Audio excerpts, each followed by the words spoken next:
Hey everybody, welcome to our May community Zoom call. Tonight we are talking about the life cycle of dieting. Said it right that time, just Good before job. I messed it up.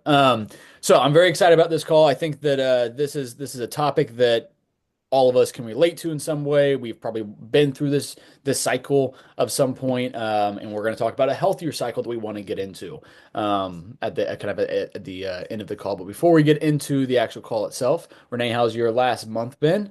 What's the status on that foot? I think yeah, you like broke your foot just before I think our last Zoom call. I probably was in like week 1 or 2 of my toe being broke. Yeah. So I have been out of the boot for a few days now. So I'm walking in a shoe again, which is good. Um, More freeing, which is nice. I went on like an hour walk the other day, which was a good outdoors time. Still have to take it careful at the gym, which I learned the hard way on Monday. It's kind of funny, like you have to take it easy, but like I was trying to do like hack squat and I was like, okay, well this is too easy. This is not doing anything. It's like it's not even beneficial. But I Mm. think I have to learn like just go through the motions for a couple Yeah, weeks with low weight. I did lower weight than I normally do, but just I think it was still probably a little too heavy. much. Yeah.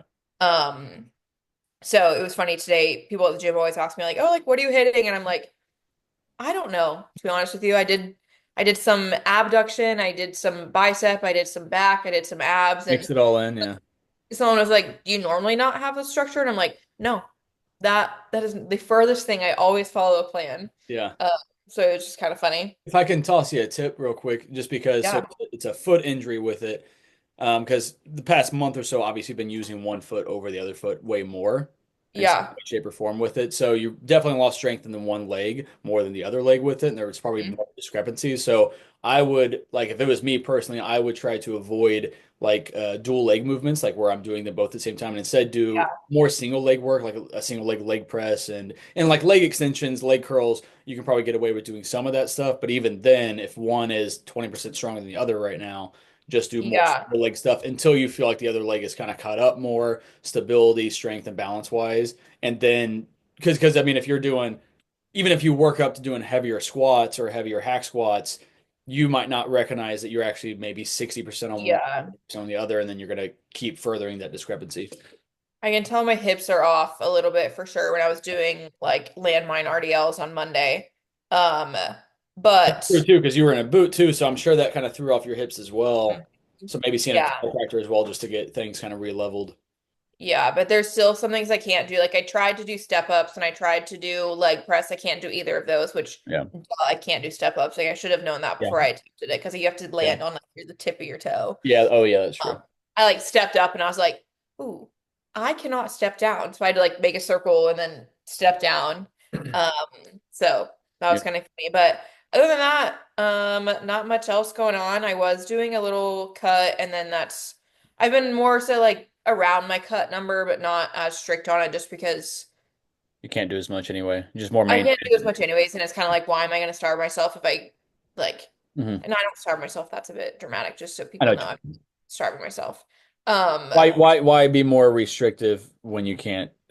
You're still dialed in. You're just not necessarily pushing a cut phase at the moment because Correct. Yes, I'm right. still eating my typical foods and watching calories and portions. It's just not hitting my exact number every single Yeah, day. that makes So I've sense. had to learn kind of to flow with that. That makes sense. Um, but yeah, But so something I want to point out as well with that is, I had the bicep injuries probably 3 or 4 months ago at this point. You had this foot injury, and the main thing I want to say to people because there's a lot of people that I'll see like will hurt something, and they will use that as a reason to stay out of the gym totally. And it's like you were in there on a boot around week 1 or week 2, right? And but you were still figuring out, you were still trying to maintain what you could do upper body. You were still maintaining the continuity of showing up at the gym on a consistent basis, whether it was easy or hard. I mean, driving with a left foot and that type of stuff. Like yeah, very easy to be like, oh, I'm just gonna wait till things are healed. But even if you kept nutrition on point during that time, you're still losing a lot of strength and muscle during that time. And it's like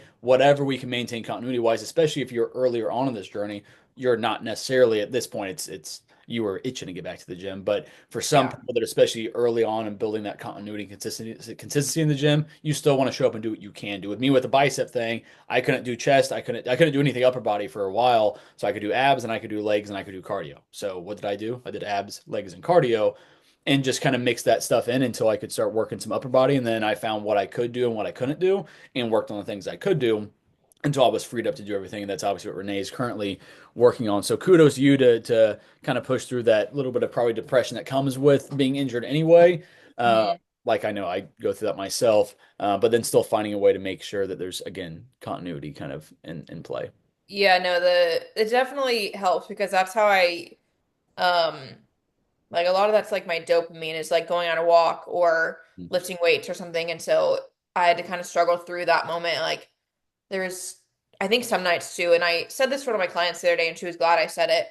I was like, yeah, one night I like got a Chipotle bowl and then I got a nothing bundt cake, like a little buntlet, and I ate both of them like in one setting. And she's like, "Oh my God, like you do that?" And I'm like, sometimes, yeah. Like I don't do it every week. I don't do it every month, but Yeah, maybe once every 4 months, like I'll yeah, like splurge. Or in this time when I was injured, like some I moved to food for dopamine on very rare occasions. I used to do it 24/7 and I've worked really hard to yeah, find other sources of dopamine and yeah. That makes like happiness and such, but my past self, I only leaned on like food for dopamine. And so um I mean, I don't know. yeah. You don't cheat too much, I feel like, but you still have some like Oh no, I definitely do. I mean, not when I'm in this phase, which we'll kind of talk about in right. life cycle dieting, right? But and now it's very intentional cheating with it and kind of going off plan. But I won't just gluttonously eat a lot unless I feel like the situation is worthy of it, right? Like I'm not going to do it on Tuesday just because I'm just kind of feeling something. I'm like, no, I'll save it for this weekend. I'll save it for whenever it makes sense. So like, it's just prioritizing and picking and choosing. Um, when when to do it and when to not do it, you know. Well, one second. Anywho though, so my last 7 days, or last not Kevin, last 30 my, days. my last, yeah, 30 days. Yeah, I don't think really anything big has happened. Planning You got back to the gym. got back to the, yeah, but I kind of did that back in March. Been playing golf a little bit more often as well, and just kind of figuring out how to fit that into my schedule. Again, guys, like what I want to say with that is like as I'm adding more golf into my schedules because now it's my hobby that I like to do and see. It's fun being a beginner at something because as a beginner you have so much. Some people see being as a beginner as such a negative thing and such a like, oh, I got to go through so much struggles. Whereas I take a whole different perspective with it. I have so much opportunity to grow and see myself and be able to turn around and look like where I was a couple years ago. Like a couple years, like I've shaved 20 strokes off my game in just 2 years of playing, and that feels awesome. Like I shot a birdie today. It was awesome. Like it's super cool. So like it's so cool to be a beginner at something, and most people don't care about golf, but use that in your own kind of metaphors with it. Like in this health journey, it's like it's hard at first, but there's so much more reward when things come a little bit harder and we have to actually really work at it. And then we can turn around at some point and look back at all the progress and how far we've come and the things that used to be so insanely hard obstacles to overcome. Now it's like second nature. We don't even think about those same obstacles. Whereas at one point during your journey, that might have kept you from starting, that might have kept you from showing up that day or whatever. So it's been really fun, seeing that kind of growth with it. But yeah, no, back in the gym for the most part. I'm yeah, so I'm scheduling that out first and foremost, and then fitting in the extras whenever I can fit it in. But otherwise, though, life is going good. I've got so I started my own cut over the last month or so. I think I started at the beginning of April, give or take. And I don't have a lot to take off, and we'll kind of talk about. I'll bring that exact conversation, that topic into this topic that we're going to be talking about tonight, of the life cycle dieting. But yeah, so I'm looking to take off another 7 to 8 pounds. Um, like 2.5 weeks in, I'm down about 4 pounds or so. So hoping to take another 7 or 8 off after that, and then that way, when I get to the beach later this June, I feel where I want to feel. I'd be happy with where I am now, but Yeah. I'm excited to be a little more disciplined. I haven't really been more really dialed in on like macros and such, and had something I was really strictly working forward or working towards since Lola's been born. So the last year and a half. So it's nice kind of giving myself this, and what that kind of looks like for me is I'm consistent every single day. I have the same four meals. I have an egg meal with some sourdough and just a little bit of ghee. And now with the eggs, instead of doing six whole eggs, I'm doing two whole eggs and then four egg whites with it. And then so not as fun as the six whole eggs were, but again, I'm moderating fat in that sense. I'm doing two rice meals with one with ground beef, one with chicken. If you guys have like if I have two meals on your guys' plans, or if you're doing like two different rice meals and one's with like beef and one's with like chicken, like I love ground beef a lot. So what I'm actually doing is I do about half ground beef and half chicken with each of those meals. So I get a little bit of both within it, and then some avocado, some green beans and stuff in those meals, and then a protein shake with psyllium husk, and that's topped me out on my macros around 220 protein, 275 carb, and like 70 grams of fat. So it's working well right now. So I'm excited to see what that continues into for the rest of this cut. But let's get to the topic at hand tonight, guys, talking about the life cycle of dieting. So let me kind of explain this a little bit here. So I've got my notes kind of up here as well, so you'll see me kind of look up. So the average American is stuck in a vicious cycle of dieting. And I'm sure a lot of you that are here have either been in this journey or been in this cycle, or might be the reason why you are here with us today is to help break this cycle. And so most of that cycle looks like quick fixes, right? So in quick fixes in the health area, they almost always backfire, and it almost always puts you in a worse spot than when you even started the journey as well. So that's kind of what we're talking about tonight a little bit. So Americans are always dieting. So pulled up some kind of stats with this. So about 45 million Americans go on a diet every year, and I would assume it's actually probably even higher than that. That's just one of the first kind of stats I pulled up with this. But a lot of people do, and a lot of people will have that goal for like New Year's. That doesn't really pan out very well. Or they'll have these, hey, I'm going to the beach in 8 weeks and want to do this crash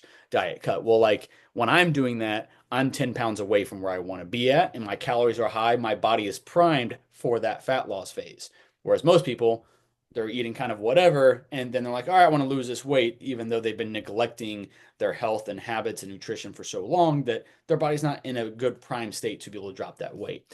And, most people that are going to be always dieting are going to go through a lot of, sometimes it's sustainable methods, and oftentimes it's not sustainable methods. It's I'm going to go keto, I'm going to go do this juice cleanse, I'm going to do a severe calorie restriction, whether that's intentional for fat loss or maybe it's just chronically under eating just because work is busy and you're not thoughtful of it. Maybe you're doing excessive cardio or HIIT workouts. Maybe you're on weight loss medications, which I'm not knocking that because I think there's definitely a time and a place to do that. And I would never judge somebody for doing it regardless of the reasoning.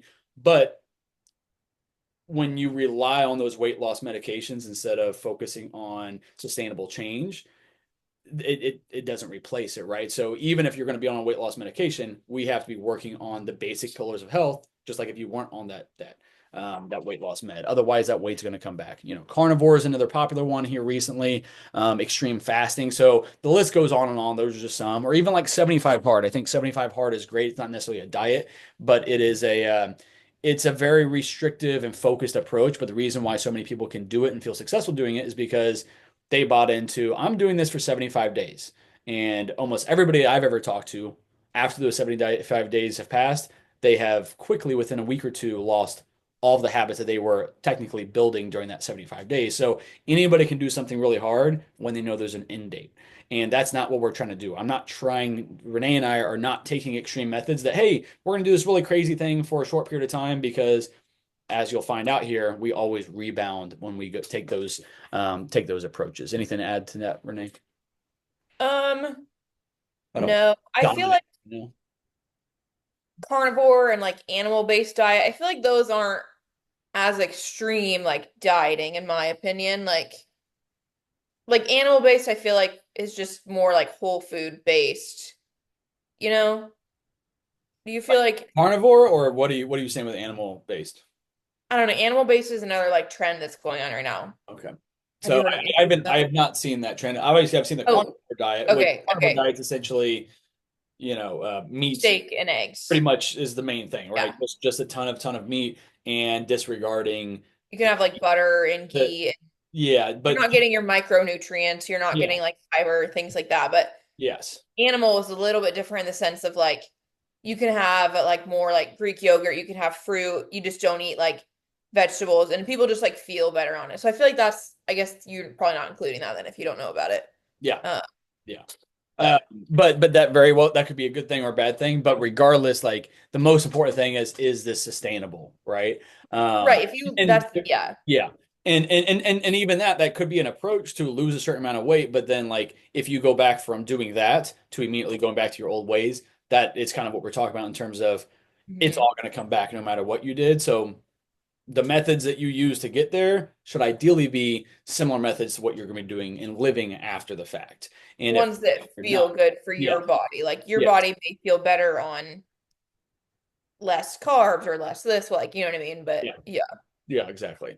But so initial results, but at what cost? So yes, the scale might drop during these extreme methods. But so just to talk about what that weight loss actually includes, that weight loss is going to include water and fat and muscle, especially if it's in these extreme methods that we're talking about, right? So extreme calorie restriction or whatever these kind of fad diets are for the most part, right? Which they all end up in some sort of an extreme calorie restriction with it. So the downside with that, right, is our approach is we want to maintain, if not build muscle as we're losing fat. At least maintain, scratch and claw, and do everything we can to maintain muscle.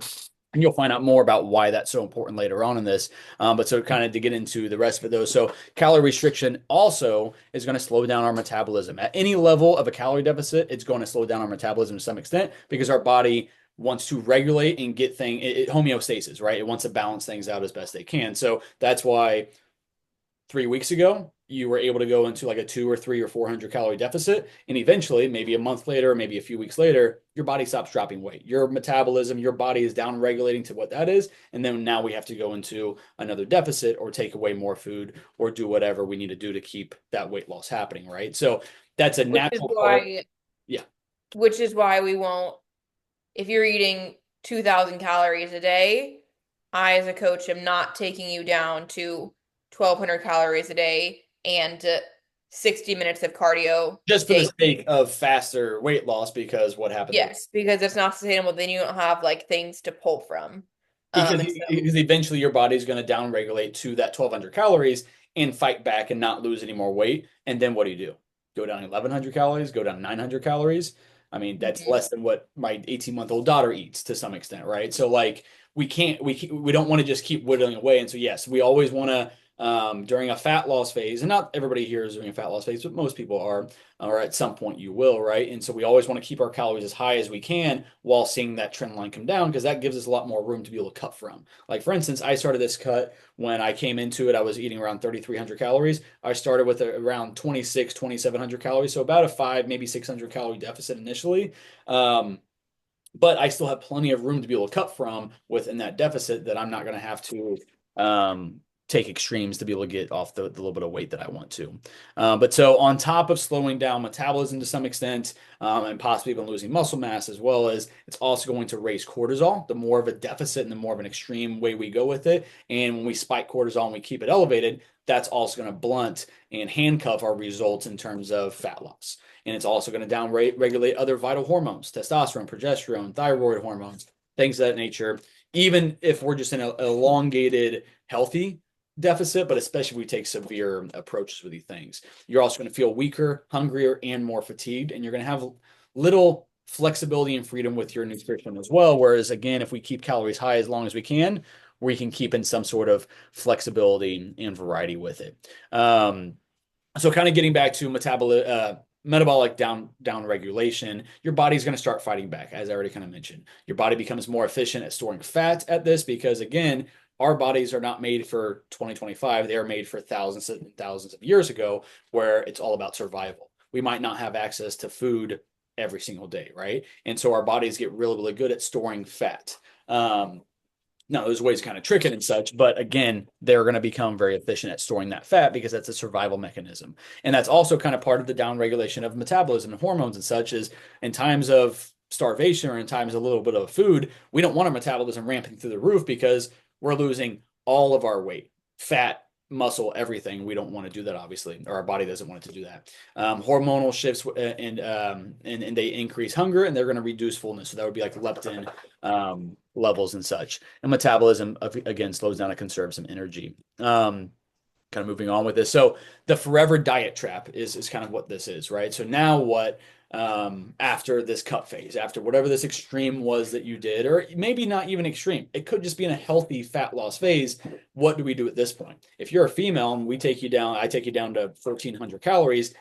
I don't want you living at 1,400 calories, and I won't take you lower than 1,400 anyway. That's kind of like my hard stop. Like anything after that, like, is just going to put us in a worse spot and make a rebound way more possible. And not to mention the adherence at that lower calorie amount is just very difficult. But so regardless, most people, if they're doing this on their own, they have essentially two options. Option A is they continue that strict eating, that over restriction, and they're going to burn out. Their cravings are going to pick up, and social isolation is also happening during this time, right? Because you might have to start, you keep saying no to going out to eat, or you're going to go out to eat and just get a water or just get some tiny little salad or something of that nature.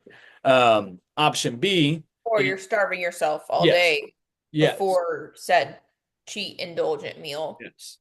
And some people that I've worked with as well is like maybe they lost 50 pounds on their own. And maybe they did it even the right way and they started off high and they gradually kind of cut out those calories over time. But I've had several clients come to me and they're eating less than 1,000 calories a day as grown men and women, primarily females in that instance, but males will do this as well. And so they feel like I have to stay at this tiny amount of calories. Otherwise, I'm going to gain all this weight back. And so they feel completely restricted in just this. And maybe they even increase their food a little bit and they see weight kind of come back and they're like, oh my God, I got to go back down lower.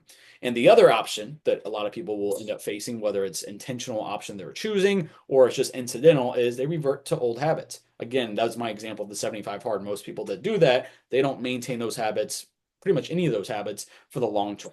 So they revert to old habits. And when we revert to old habits, especially when we've downregulated our metabolism and our hormones and everything else, and maybe even lost muscle mass, is now we regain all the weight that we lost and usually more so.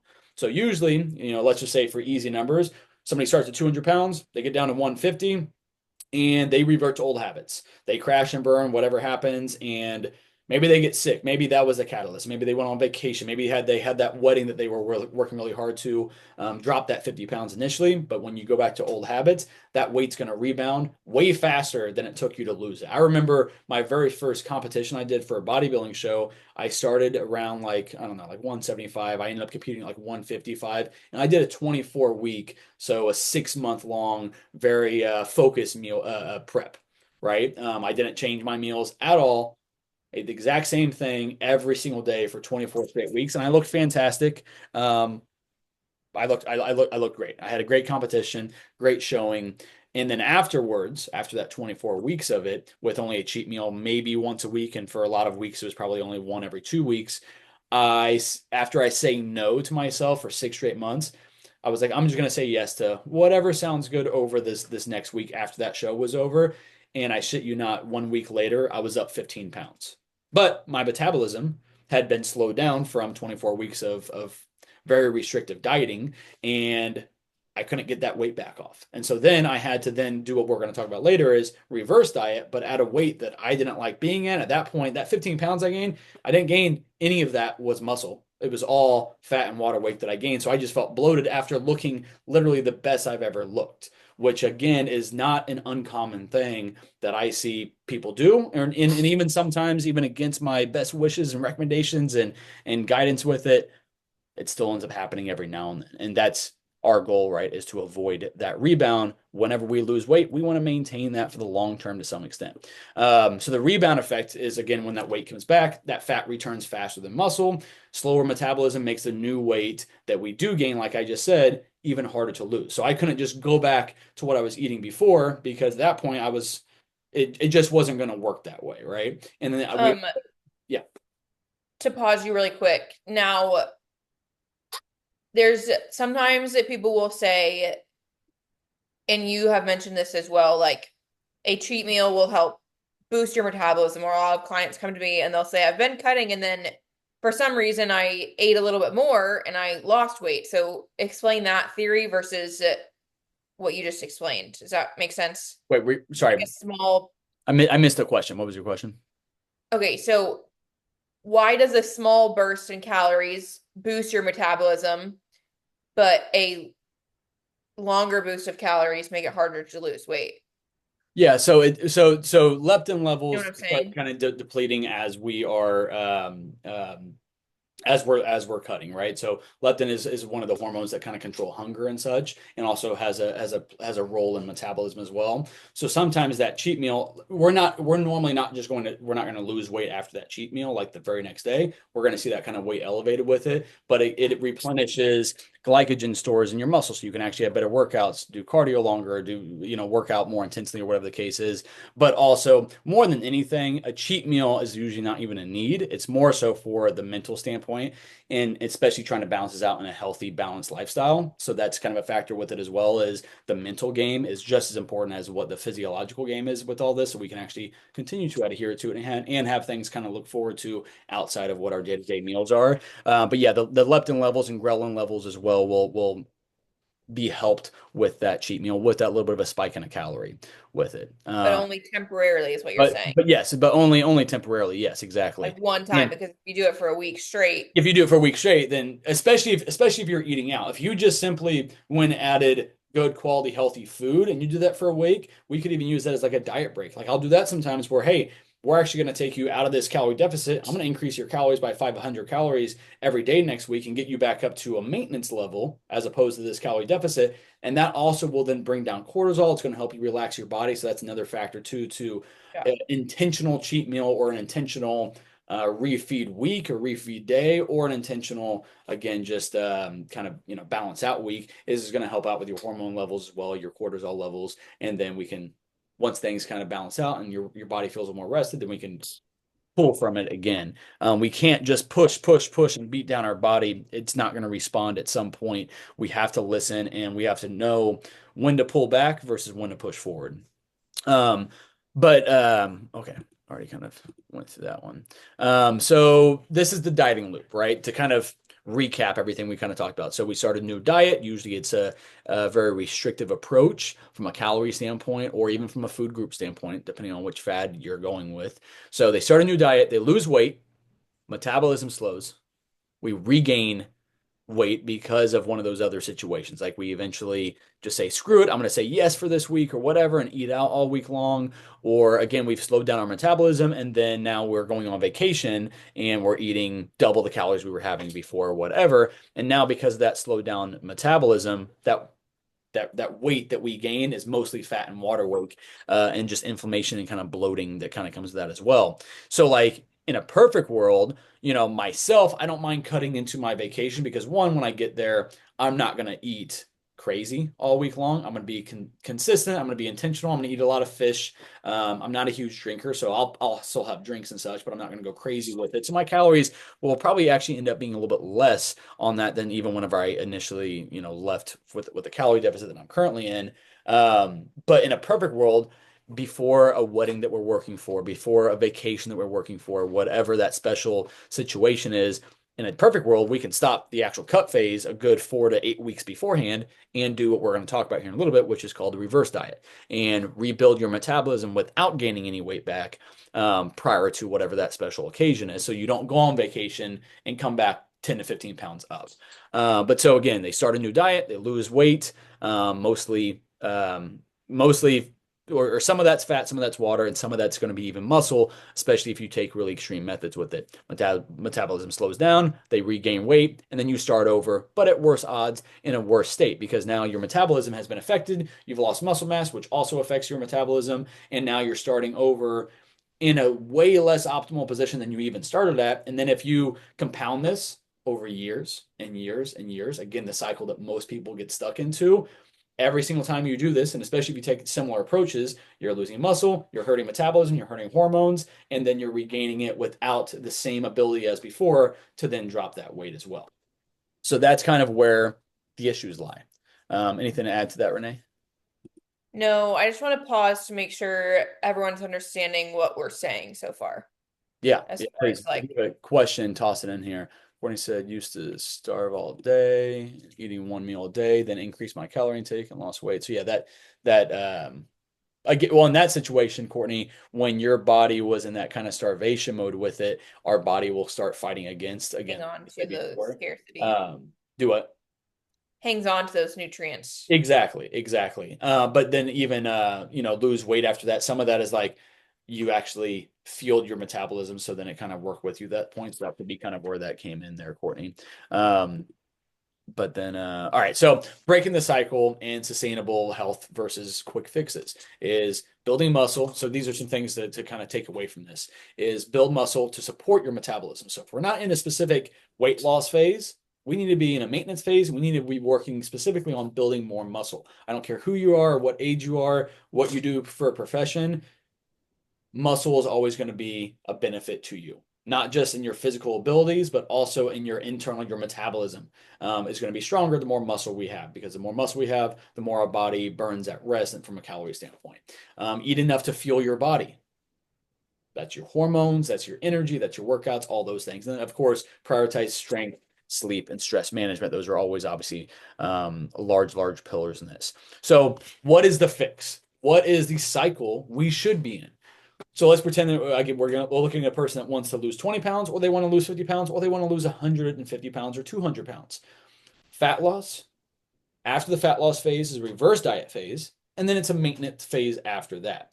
And for some people, it would be a reverse diet first. So if you come to me and you're eating 900 calories and you'd say, hey, I want to lose weight, guess what? If you've been chronically, habitually eating 900 calories a day for the most part, your metabolism is not in a prime spot to be able to drop any weight. Otherwise, you would be dropping it at that 900 calories because that should be a deficit for what your probably age, weight, all that stuff is, right? So for some people, we're going to have to go a different route with this. We're going to have to reverse diet and gradually add food back in, get to a healthy maintenance level, and not just get there and then pull from it, but actually allow your body to find its new homeostasis, its new balance level, its new just maintenance point, and baseline of metabolism and everything else for a long period of time, not just a week, not just a couple weeks, but ideally 3 to 6 months. And honestly, the longer we can have done that reverse diet and the longer we can stay in that maintenance phase, and then go into a fat loss phase, your body, the longer we stay in that maintenance phase, is more and more primed for a healthy, successful fat loss phase. But so again, it's that same pattern right there. And so the more weight, the more fat that we have to lose, sometimes that's going to require multiple cycles of this, which in the long run supports that sustained fat loss and a more bulletproof metabolism, helping to avoid a rebound or fat gain with it.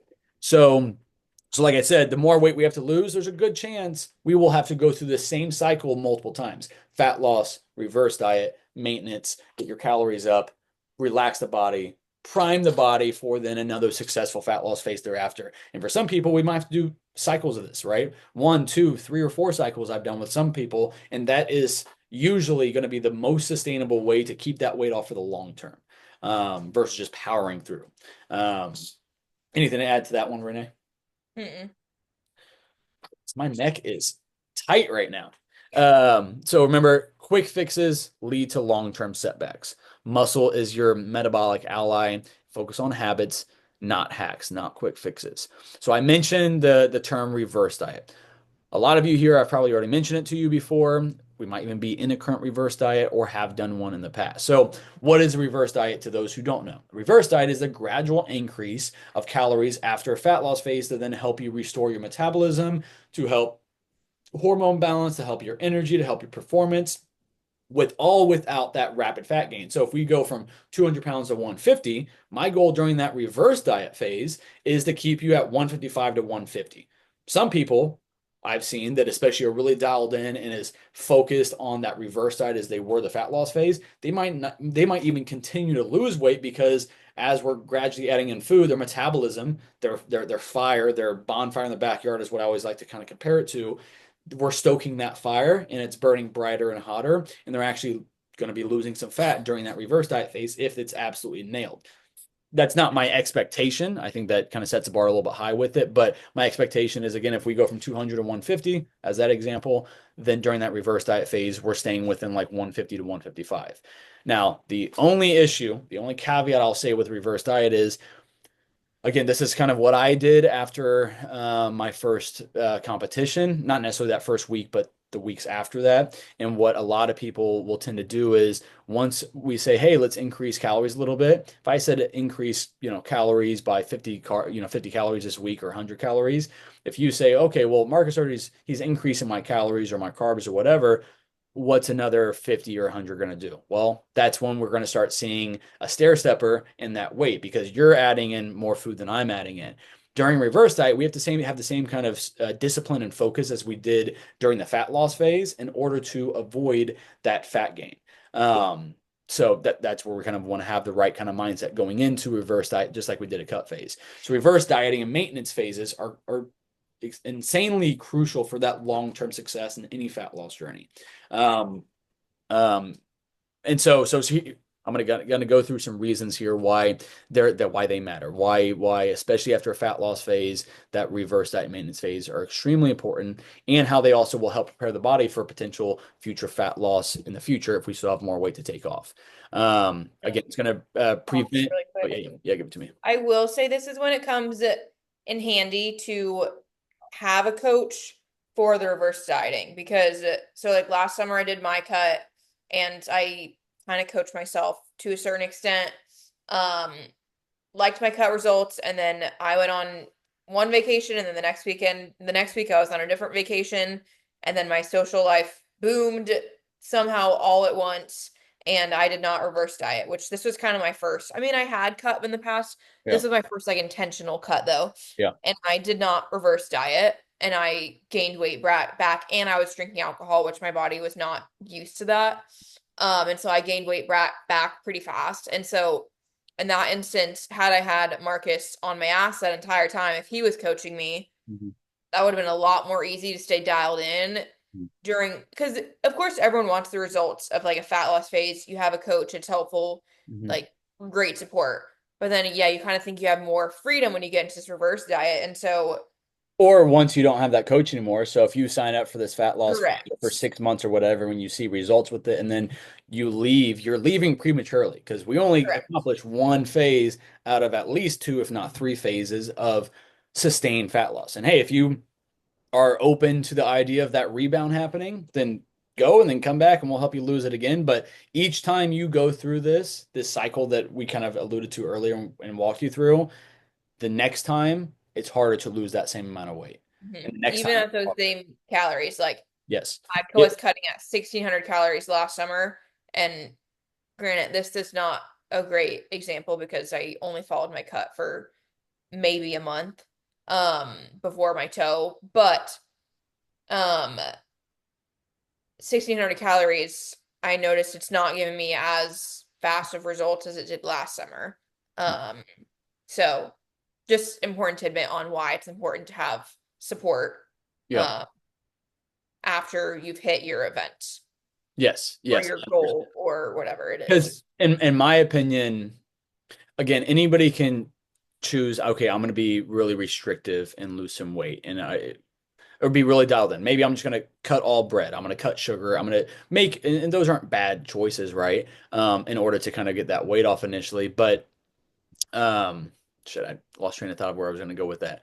Um, Anyone can be restrictive, cutting bread out, yes, but yes, yes. But most people do not know how to sustainably live on a consistent day to day, week to week without, again, that all or nothing mindset. If I'm not losing weight, well, then I'm fully off and I'm yeah, actively, intentionally, unintentionally digging a hole, and that rebound's going to happen, of course. So I which is always an feel example like, of yes, what I was doing, what I was explaining earlier about my toe situation. So I was at 1600 calories, and now again, I could have easily gone from 1600 to 2000. I could have just said fuck it and not yeah, done it all. So whereas I've maintained my generally around 1 to 2 pounds yeah, that I was when I was cutting. yeah.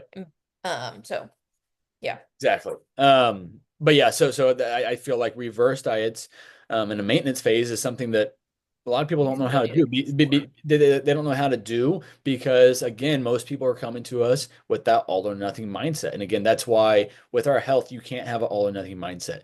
Yes, I don't expect you. One of the other things I was going to talk about tonight, I don't have it on like my notes to actually go over, but one of the things I thought about adding in, and we can always do this at another time, but one thing to kind of throw at you guys is any day, week, month, season of life, even sometimes years, right? Like I compare that to like the last year and a half of fatherhood. Um, is there are seasons of progress, there's seasons of maintenance, and for some people, there's seasons of digging a hole, saying fuck it, and putting themselves into a way, way worse spot. So we cannot ever choose C. We can't choose that third option where we just allow ourselves to totally fall off.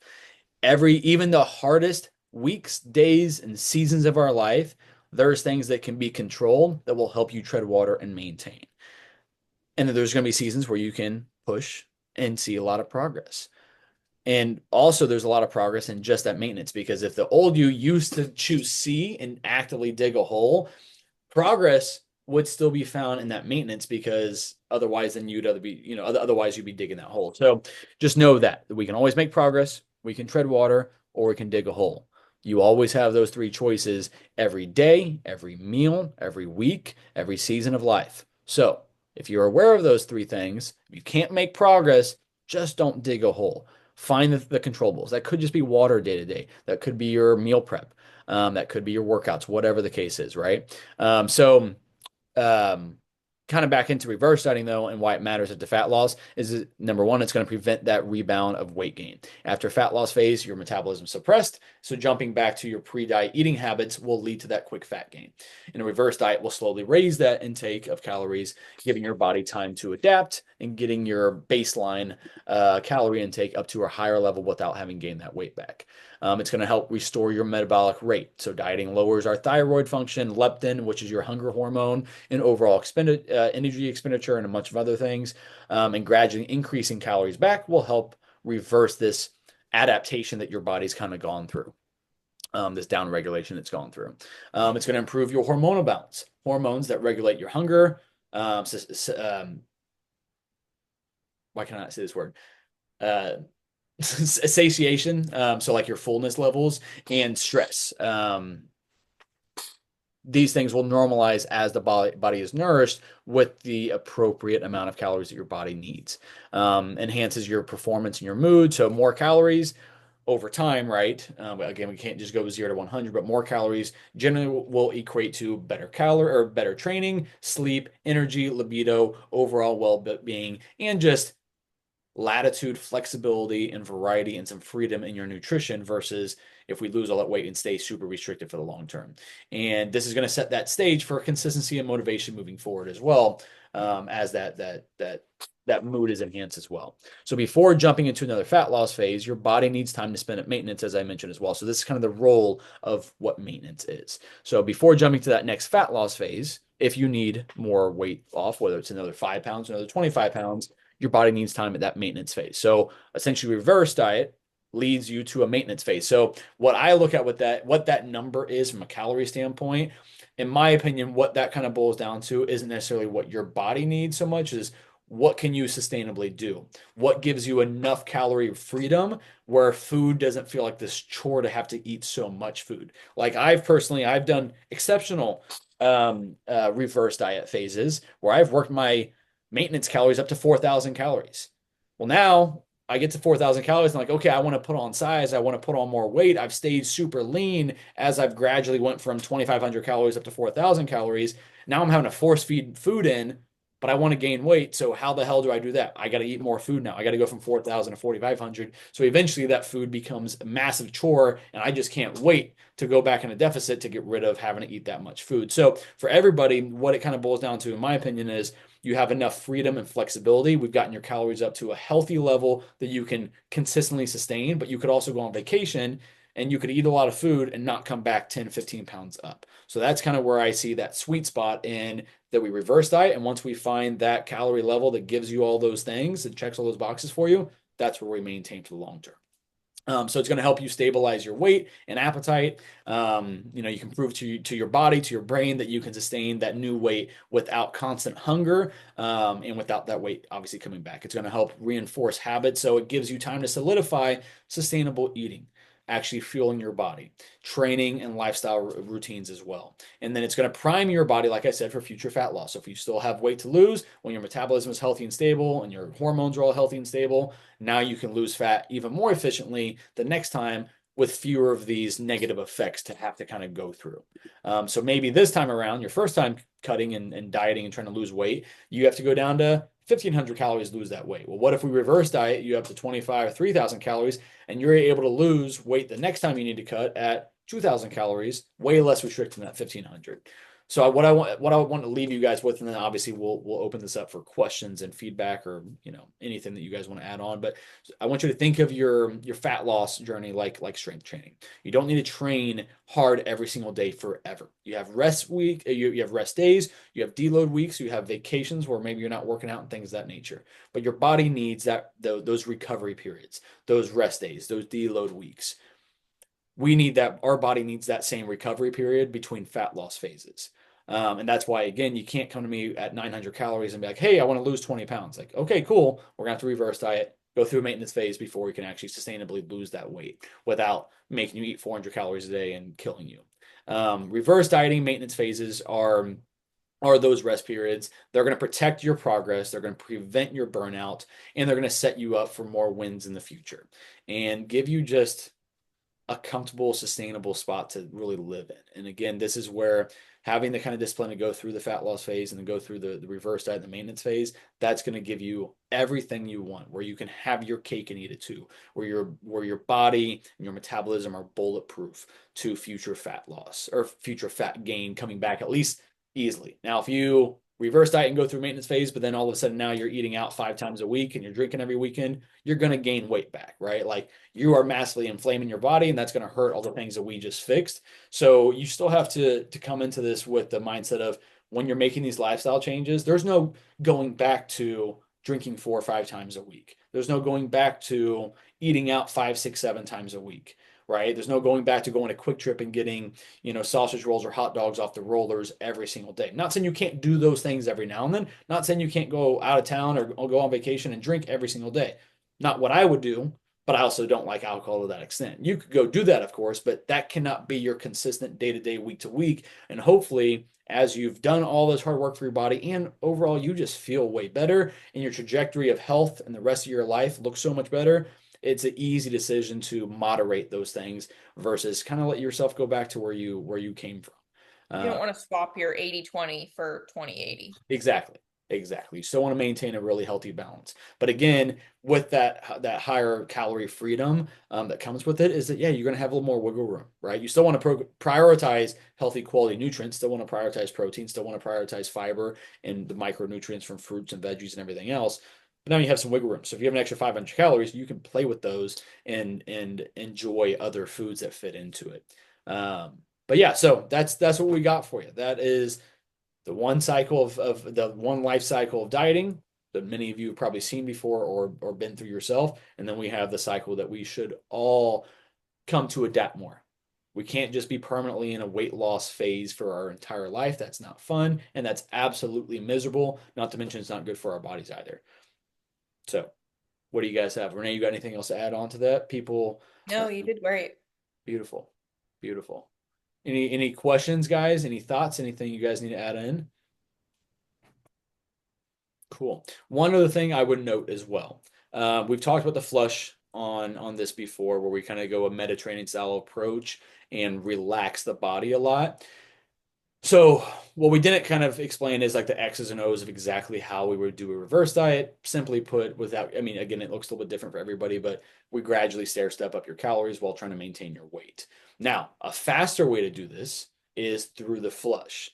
So this is like a 2 week rapid way to do a reverse diet that we can get your calories up to a higher level than what you finished your cut phase at, in a healthy way where your body's not going to gain the weight from that flush. Even though you're eating a lot more calories and not what I would do in a normal reverse diet, the foods you're eating and what we're doing from a stress and cortisol standpoint in terms of relaxing your body, you're able to actually relax that body with those more calories without packing on weight. And especially because the other component with that is we're improving digestion and lowering inflammation during that time as well. That's how we can kind of get those calories up. So we have kind of two different methods we can take a reverse diet.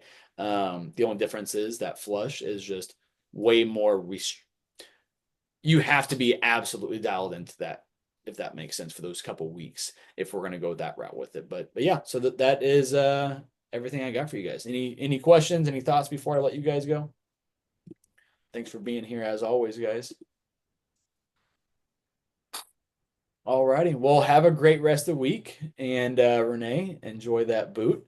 I'm not in the boot. Well, you mentioned that toe was hurting today, so I don't know if you had to go back into it. Oh, she told me if it hurts, I have to go back into it, but It hurt today. I am gonna pretend like it's not hurting. All right, cool. Cool. I sit rest up. Everybody else, as always, you guys know that we are here for you. So use us. Yeah. All right. Have a great rest of your guys' week and happy Mother's Day to all the mothers out there this coming weekend as well. You guys are amazing. All right. See you guys.